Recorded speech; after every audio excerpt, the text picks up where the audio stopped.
Good evening, and thank you for joining us for this special presentation on climate change called Scorched Earth.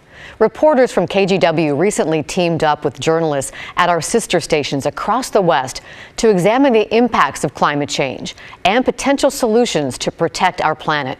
This year, we've seen and felt those impacts firsthand: record heat waves, drought, mega fires, and more. We'll start tonight talking about wildfires. Monica Woods brings us this look at the future of historic fires in the western United States.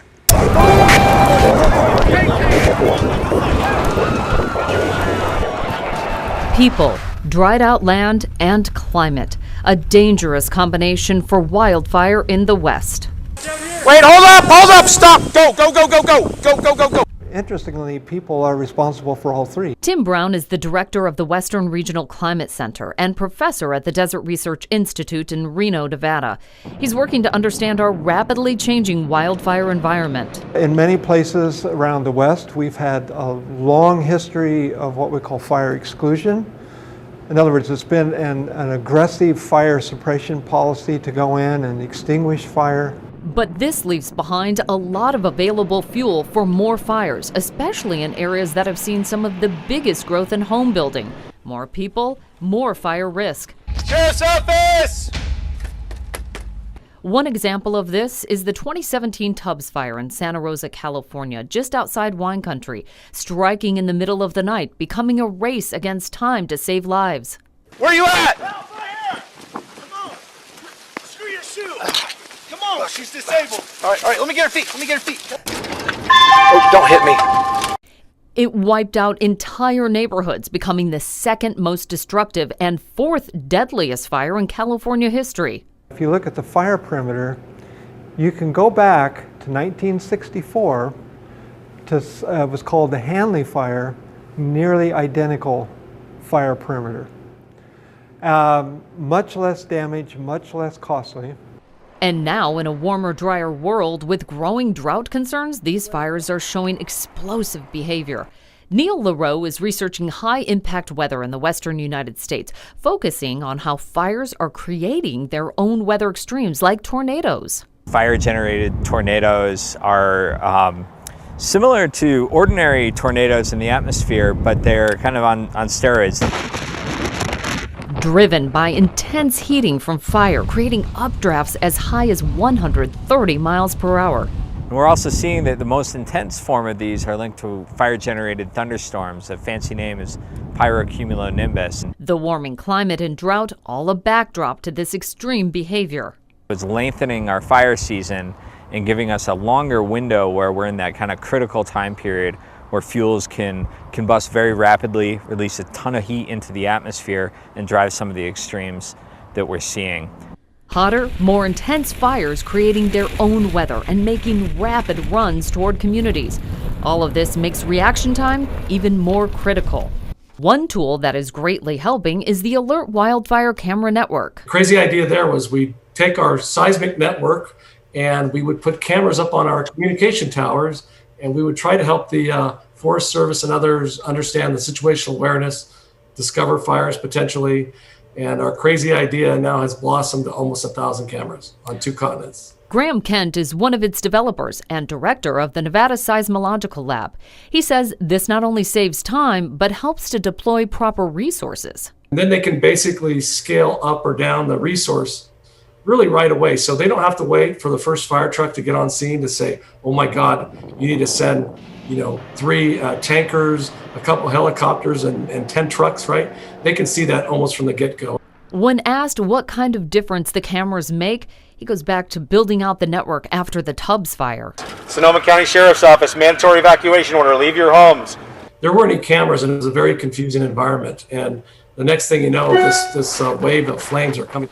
Just 2 years later, a fire nearby was confirmed in the first 10 minutes, and evacuation started immediately based on what the fire looked like on the cameras. Even with all this technology, people living in these fire-prone areas know more needs to be done, from warning, firefighting tactics, and mitigation to prevent more destruction and deaths. The growing fire problem is fueled by a rapidly warming planet. But how does that actually work? Corey Reppenhagen explains. A warmer atmosphere can hold more water vapor, so if the climate warms by 1 more degree Celsius, it'll be able to hold 4 to 7% more water vapor. Now that doesn't sound like a lot, but it does actually kick off a cycle of dangerous impacts. Most of that water vapor will come from the ground, so increased evaporation and transpiration, which is when the water comes out of the earth and the plants. Since 2003, evapotranspiration has increased by 10%. And that means the trees are 10% drier, and that's not even factoring in how fast the snowpack is melting. If the atmosphere warms by 1 more degree, that means the snowpack can melt out 30 days faster. So if the atmosphere is going to take the moisture from the trees, that means a wildfire won't have to. It takes energy to evaporate moisture from the trees, so the energy saved there can be spent by consuming more fuels. That could cause wildfires to burn even hotter and move even faster. Active wildfire years are projected to become 4 times more frequent by the year 2050. That could result in a burn scar area 600 times bigger than it is today, which could lead to more intense flash flooding, as rainfall is expected to become 5 to 10% heavier, all from just 1 more degree of warming. While climate change may be the reason for wildfires growing in size and frequency, humans still shoulder a lot of the blame for starting many wildfires. Out-of-control debris burns are the biggest cause of wildfires in Washington. After that comes recreational fires, then smokers. When you add it all up, at least 737 incidents were started by humans in Washington state this fire season. In Oregon, the number's at least 319. It's why fire investigators are issuing citations or filing criminal charges against someone who started the blaze. That was the case in Oregon during the 2017 Eagle Creek fire that spread through the gorge after a 15-year-old tossed a firework into the woods.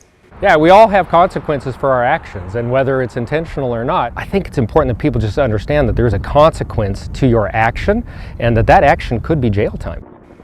Someone found responsible for starting a wildfire can also be held responsible financially for thousands or even millions of dollars. It is important to note arson numbers are incredibly low, with less than 24 confirmed cases in Washington this season. That means the majority of human-caused fires are because people are careless. If you were ever forced to evacuate because of a wildfire, survivors will tell you that your home may not be there when you return.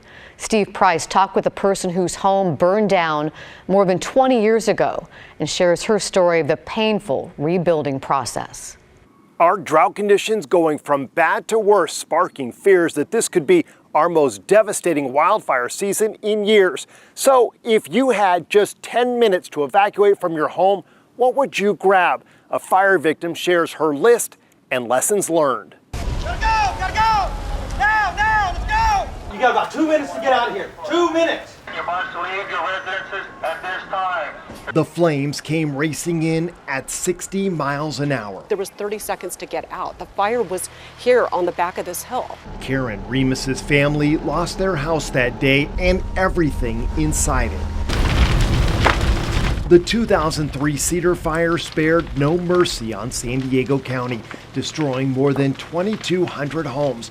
When Karen was allowed back into her neighborhood 2 days later, she returned to a scene that will forever be burned into her memory. It was ash in the air. The air was still, brown, and just everything was just charred rubble and ashes. The fire took Karen's home, but it also ignited a thirst for knowledge, not only to help her family rebuild what they lost, but also to better prepare her for the next fire. Something somebody could do right now, this is an important one, is I would say make your 10-minute, your 30-minute, and your 1-hour evacuation checklist. There's no longer any more time to grab a position. In other words, if you only have 10 minutes to pack up and get out, what do you grab first? More time, move on to your 30-minute list, but make those decisions now when you have the time to really think about it. Even when the pre-evacuation order comes, it's nerve-wracking. It's very anxiety-inducing, especially if you have kids. Karen keeps the information on her phone, and in case you're wondering, her family unanimously voted that number one on their list is the urn holding their beloved dog's ashes. Definitely number one on my list is sentimental on that 10-minute list, plus immediate medication. Karen also has pre-packed boxes with important documents that can quickly be grabbed. Another tip, go through your house now with the camera and document everything. Open drawers, what's in those? Open cabinets, right? The drawers that have, your shorts, your pants, your shoe rack. I mean, those are the things that you have to inventory if you have a total loss, I know. And Karen warns a total loss is very different than any contact you've ever had with an insurance company, because you're dealing with several separate claims at once, not just the rebuilding of your house. Debris removal, additional living expense coverage, landscape. I can name off at least 5 or 6 pieces that are each kind of like separate claims unto themselves. Even with Karen's tenacity, her rebuild took 21 months, and her number one lesson learned: underinsurance is a huge problem. She thought she had complete coverage, but quickly discovered that more than 50% of all homeowners are underinsured, and she was in that group. Here in California, frankly, many other states, is if that number is incorrect, in most cases, the homeowner is left holding the bag. Her insurance company's first offer was more than $100,000 less than her loss, and it took a frustrating fight to finally reach what Karen calls an amicable resolution, which is why she recommends this website, United Policyholders, which has insurance information that's useful both before and after a fire. The website is just chock full of free, consumer-friendly information. It doesn't cost anything, it's all free, and it's right there. One final tip, become familiar with wildfire monitoring. Following local and state fire agencies on social media is a great start. They are often posting and tweeting to keep people up to date. Those are phenomenal resources. By the way, Karen has already put her own tips to good use. You see, just 2 years after moving into her rebuilt home, another fire forced her family to evacuate again. Wow, important lessons there. Coming up here, the military helps battle fires by offering its old equipment to be used again. We'll show you how helicopters are repurposed to help out.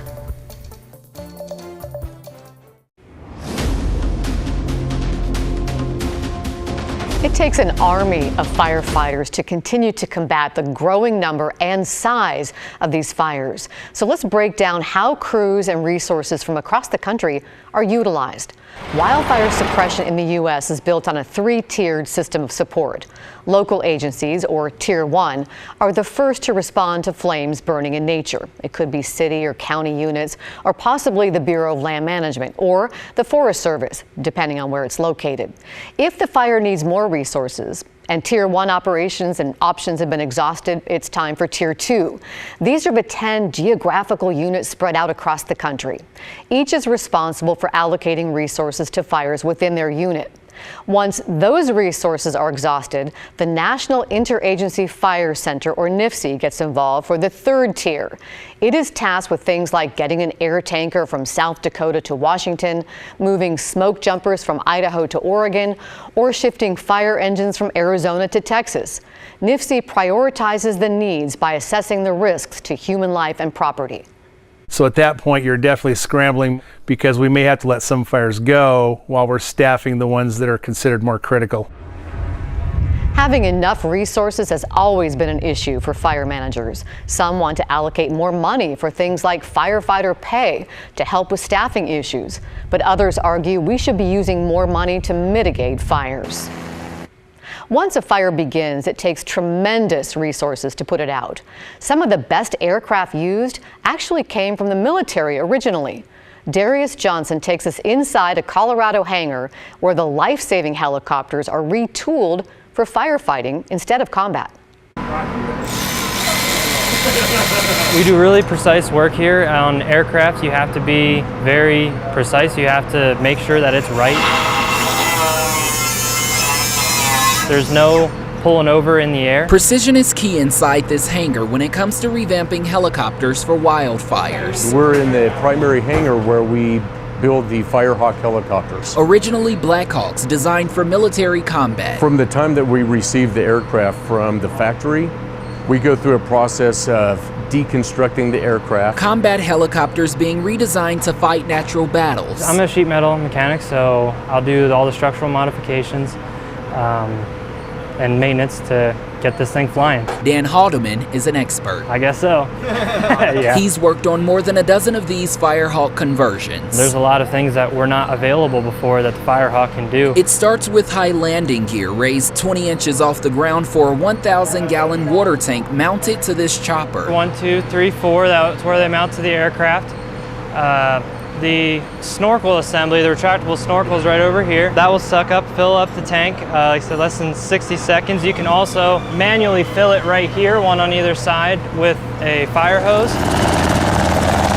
Not only carrying water to fight the fire from the air, but also transporting a dozen firefighters to the ground, even with the ability to perform search and rescues. They lift roughly 600 pounds, so a person in full gear picking up, either a crew member on the ground or an injured person from, over 100 feet. The Firehawks are reconstructed in Colorado, but sent to California to battle fires, like Cal Fire 9 here, expected to head out in a month. It's cool to work on something that does unquestionable good. We're saving lives, saving people's properties, saving towns, roadways, all of it. And now they hope to save Colorado, having the first Firehawk ready in 2022. Yeah, we don't have anything with this capability in the state right now. I'll be really excited to see those flying around. That will be a really proud moment where I'll be like, everybody look, I made that. A sense of pride when every nut and bolt requires precision. On average, it takes 6 to 8 months to complete the revamping process. Then the choppers are tested before leaving the hangar. Right now, there are more than a dozen Firehawks being operated in California. Smoke from wildfires is becoming a problem for people living hundreds of miles away. We'll take a look at the way smoke travels and what we can do to make sure our air stays clear. And the drought crisis in the West is starting to impact our food supply. Find out how farmers are taking different approaches to fix the issue.